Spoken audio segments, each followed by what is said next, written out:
welcome to my channel.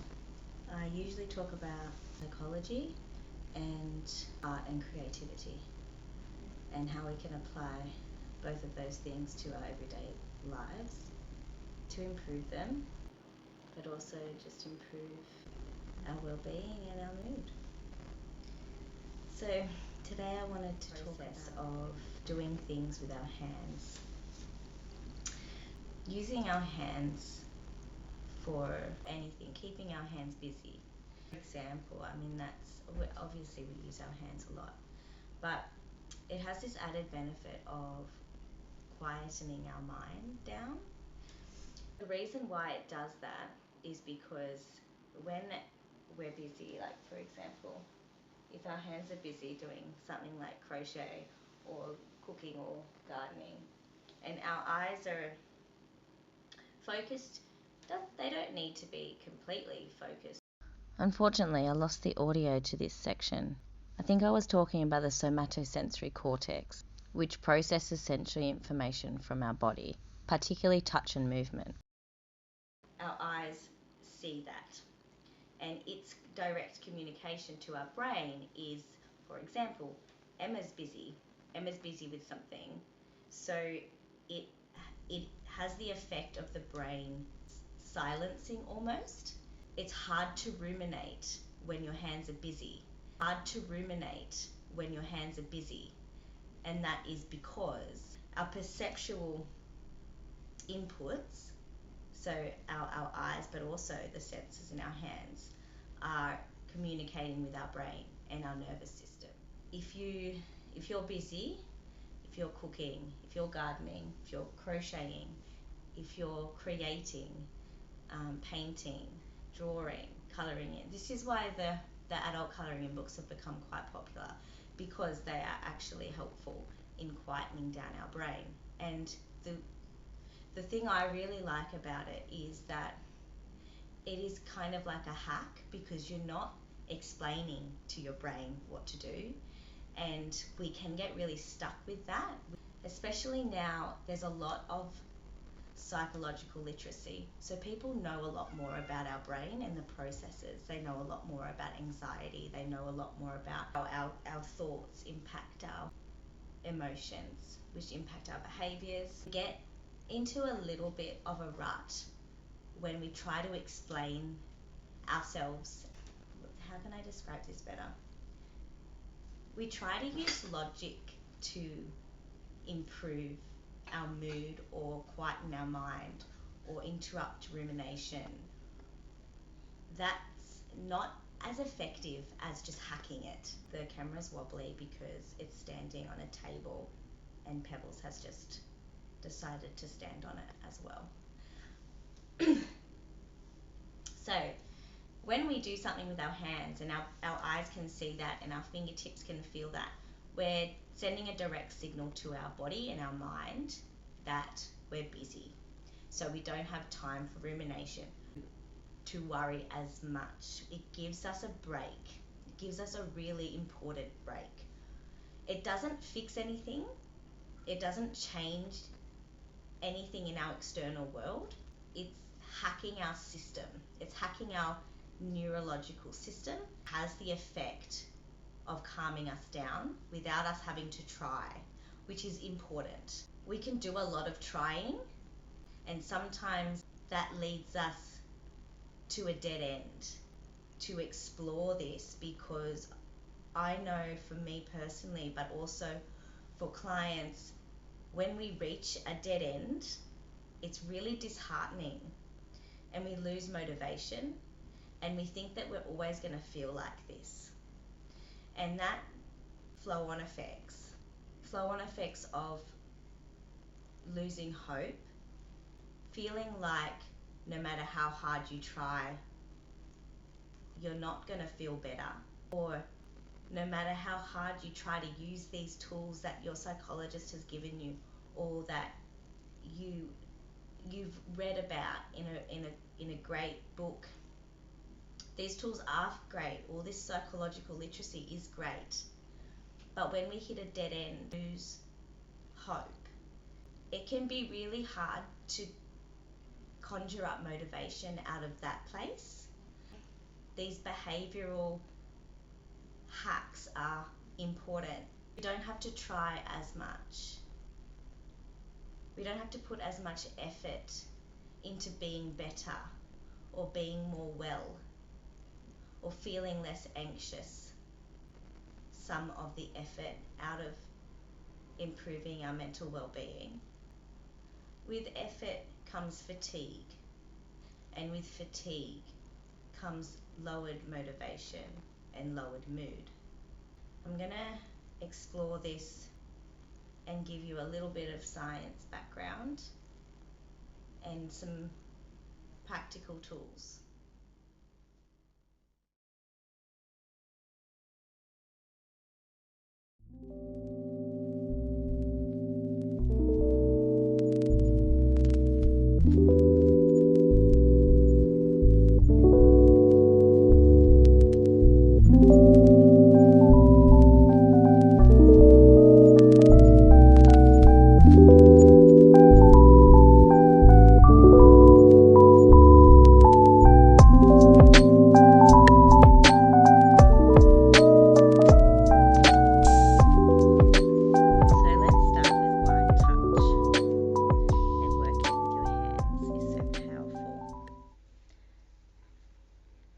Touch has a unique ability to activate areas of the brain related to relaxation and emotional regulation. Research shows that physical touch, even through objects, can release oxytocin, our feel-good hormone, and feelings of connection and calm. In fact, a study by Greater Good Science Centre found that activities that stimulate the senses can relieve stress, improve our mood, and even enhance our mental clarity. The act of working with our hands also engages the sensory and motor regions of the brain, which naturally draws our focus to the present moment. It's kind of what I was saying before. Engaging in hands-on activities helps the brain switch to a more relaxed state, especially in activities that require repetitive motions. So obviously I'm crocheting now, but also things like art, painting, colouring in, washing the dishes even, folding clothes. It's funny because we do have a lot of machinery now that takes away a lot of that manual labour, which we actually know is good for our mood. Is this not? I think I've made a mistake, but it's okay. It doesn't look very perfect, but oh well.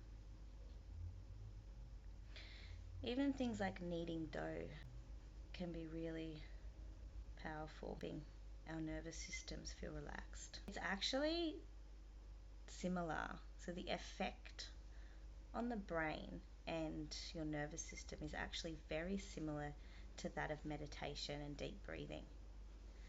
So if you're someone who does find meditation challenging, I mean, we do know now that 5 to 10 minutes of meditation can be greatly beneficial anyway, but if that's something that you find challenging, this is another tool that you can use that has a similar effect on your brain. So one of the reasons that these activities are so grounding is because they provide physical feedback.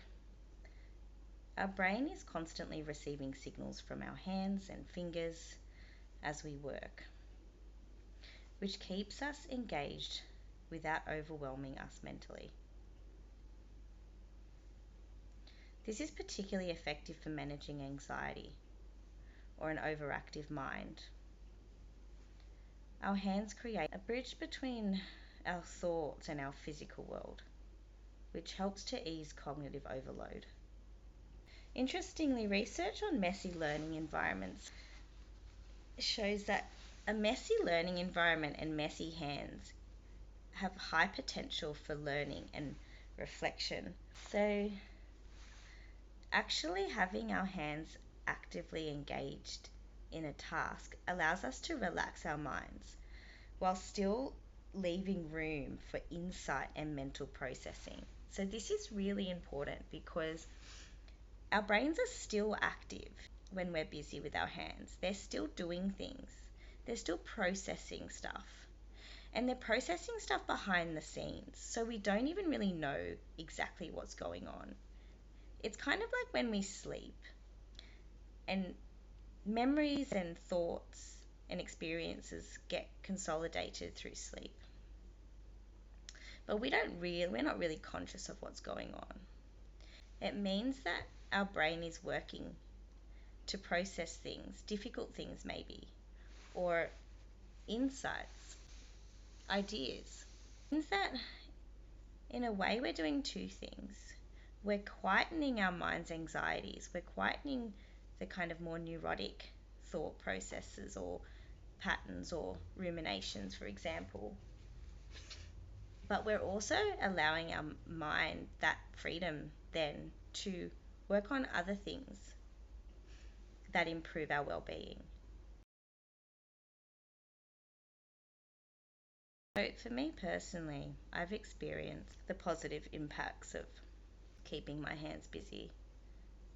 There are a few things that I know that I need to do during the day.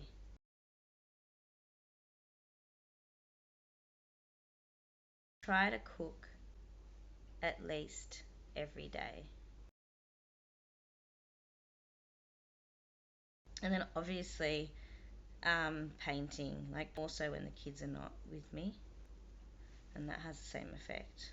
My hands are busy.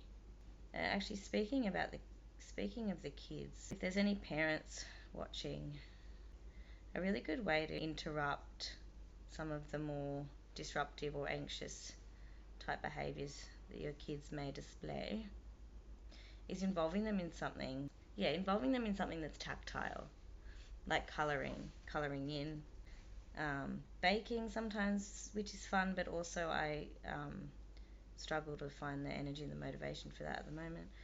It's a lot of effort for not that much gain and a lot of mess.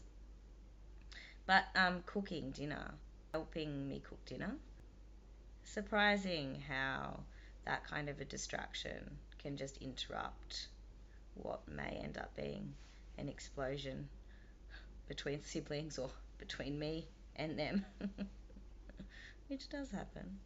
My kids, when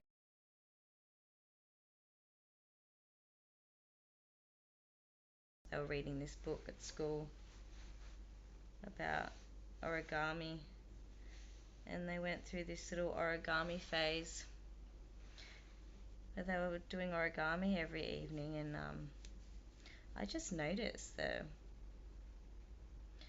kind of improvements in our whole household when they were doing that. Was so good. But they're over that now, so we're back to fighting.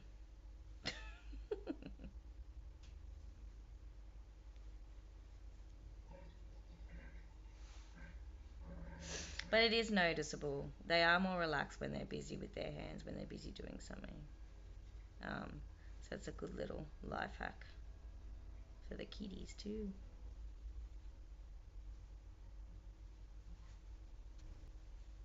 I hope you found that helpful. I think the good thing about that whole concept is it's really simple and it's something that we can all do.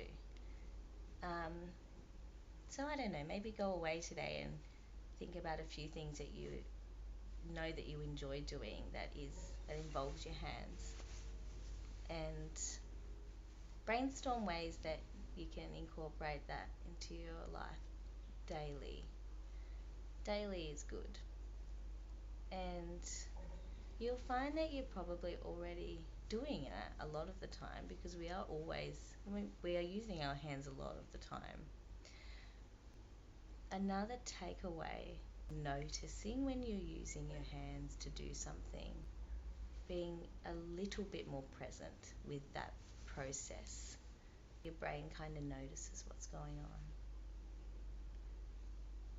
It's very easy to do a lot of our daily activities on autopilot. So So if we can try to do a few things that are really capitalizing on that physical feedback from our hands to our brain, I think we'll all feel a little bit better. Thanks for watching.